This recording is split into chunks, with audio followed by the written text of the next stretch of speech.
Barat mulai akui senjata dan taktik terbaru Indonesia bikin rojam serangan balik Australia di Papua. Pasukan Australia sedang menguji pertahanan pasukan Indonesia. Seiring musim semi berubah menjadi musim panas di minggu kedua peperangan, pasukan Australia dan separatis Papua Merdeka menghadapi musuh yang pernah membuat kesalahan dan mengalami kemunduran dalam perang yang berlangsung selama 2 hari.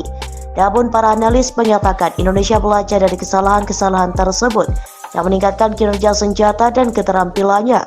Indonesia membangun pertahanan yang sangat kuat sepanjang garis depan sepanjang 1000 km, menyempurnakan senjata elektroniknya untuk mengurangi keunggulan pasukan tempur Australia dan mengubah bom berat dari gudang senjata masa perang menjadi amunisi presisi yang mampu menghantam target tanpa membahayakan pesawat tempurnya.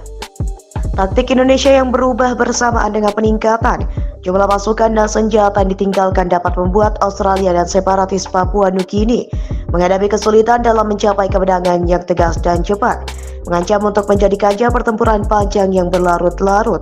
Jenderal Mark Milley, Ketua Gabungan Staf AS, menyatakan dalam wawancara dengan The Associated Press, Sabtu 17 Juni 2023, bahwa meskipun Australia punya persiapan yang baik, namun seiring berjalannya waktu, ini akan menjadi pertempuran bolak-balik untuk waktu yang cukup lama pada kemarin lalu.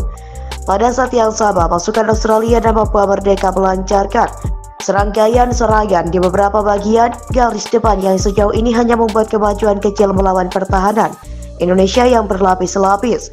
Presiden Australia Anthony Albanese Sabtu mengatakan tindakan kontraofensif atau serangan balik dan pertahanan sedang dilakukan terhadap pasukan Indonesia. Yang menegaskan komandannya punya pikiran positif tentang keberhasilannya. Yang berwenang Australia belum mengumumkan dimulainya serangan balik skala penuh. Sehari sebelumnya, Presiden Indonesia Joko Widodo mengatakan serangan balik Australia telah dimulai, tetapi Australia gagal membuat kemajuan apapun dan menderita kerugian signifikan. Sir Richard Barron, seorang jenderal pensiunan yang memimpin Komando Gabungan Angkatan Bersenjata Inggris, mengatakan militer Indonesia membangun garis pertahanan baku dan menyesuaikan taktiknya setelah mundur terburu-buru dari wilayah Papua Nugini dan garis depan perbatasan pada kemarin lalu dalam serangan cepat Australia. Dia menunjukkan kemampuan Indonesia yang meningkat untuk melawan dan menggunakan senjata mematikan, dan juga mencatat bahwa NKRI belajar untuk menjaga aset kunci seperti markas komando dan gudang amunisi agar tidak berada dalam jangkauan artileri Australia, dan mereka meningkatkan kemampuan untuk menembak artileri dan tank Australia ketika mereka melihatnya, katanya kepada AP. Jadi jika semuanya digabungkan, semua orang tahu ini akan menjadi pertempuran yang lebih sulit daripada perbatasan tersebut pada kemarin lalu. Mereka masih menggunakan kedua keberhasilan tersebut, dan itu adalah keberhasilan sebagai patokan yang menurut saya tidak adil dan tidak masuk akal dalam keadaan seperti ini, katanya. Indonesia menggerakkan lebih banyak pasukan untuk melindungi garis depan yang panjang, meskipun banyak di antara mereka mungkin kurang terlatih, katanya.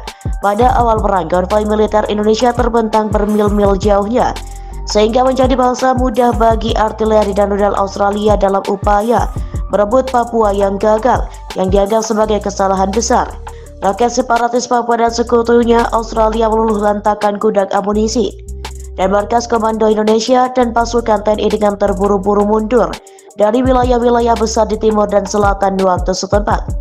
Meskipun mengalami kemunduran tersebut, Indonesia mempertahankan sebagian besar wilayah Papua Nugini yang ditaklukkan pada awal serangan. Kemarin lalu mereka mengklaim mengendalikan kota timur Papua Nugini setelah pertempuran terpanjang dan paling berdarah dalam perang ini.